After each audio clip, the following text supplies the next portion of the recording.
Good morning friends. তো এখন বাজে 7:30 আর আমি এখানে একটু চা বসিয়েছি। ঘরদোর সব মোছা কমপ্লিট দিয়ে চাটা করে দিয়ে আমি স্নানটা করবো, করে একটু পুজো টুজো করে নেবো, কারণ ভ্যাকসিন নিয়ে আসতে না অনেকটাই লেট হয়ে যায়। তাই ভাবছি আজকে পুজো টুজো করেই যাবো, যেহেতু ঠান্ডাটা কমে গেছে।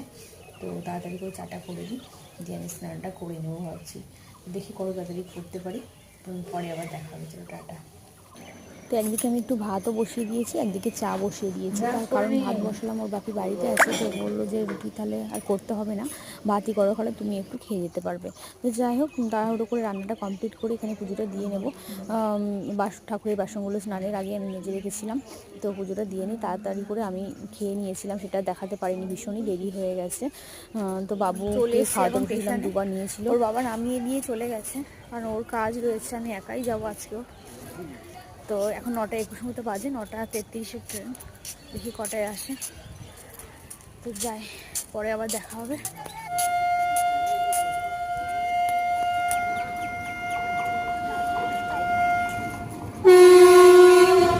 তো তারপর ওকে দিয়ে চলে এসেছিলাম।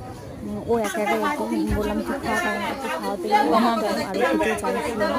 তো যাই হোক, ট্রেন পুরো ফাঁকা, দু একজন ছিল ফাঁকা, লালবাগ, আর আমিও নামবো। তো পুরো ফাঁকা, আমি যে একা নামছি, পুরো ফাঁকা ট্রেন একদম। তো নামবো, চলে এসেছি আজিমগঞ্জ।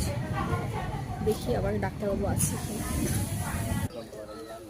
তো এই যে চলে এসেছি হসপিটালে, দেখি ডাক্তারবাবু কি আছে ভিতরে। থাকে অবশ্যই একজন, পরে আবার দু একজন আসে। তো রবিবার করে তো কেউ নেই মনে হয়, এখন সমস্যা হয়। কখন আসেন ডাক্তারবাবু? এই রবিবার করে ভ্যাকসিনের ডেট করে না খুবই বিরক্ত লাগে, মানে ডাক্তার থাকে না বেশি, এক দুজন থাকে, তো কখন বেরোয়। আগের দিনেও তাই হয়েছিল, অনেকটা লেটে আমাকে ভ্যাকসিন দিয়েছিল, ট্রেনটা তাড়াতাড়ি করে আমি গিয়ে ধরেছি। যাই হোক, হয়ে গেছিলো, টাইমে লেট ছিল বলে। তো আজকে তো দেখতেও পাচ্ছি না, দেখি কখন আসে, ভিতরে হয়তো আছেন।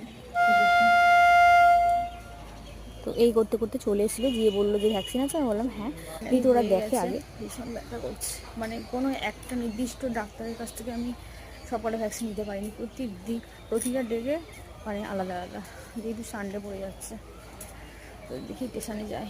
তো ট্রেন এখনও অনেকটাই দেরি, 10:44 টাইম, তো 12টাও বাজতে পারে, এই 11টাও বেজে যেতে পারে। দেখি কটায় ট্রেন আসে। ভীষণই ব্যথা করছে, আজকে রক্তও বেরিয়ে গেছে, মানে চারটে ডেটে চারজন আলাদা আলাদা, আর সবার হাত তো সমান না, মানে সেরকম ভালো দিতে পারে না। তো যাই হোক, প্রচণ্ড ব্যথা করছে, চলো যাই, গিয়ে বসি।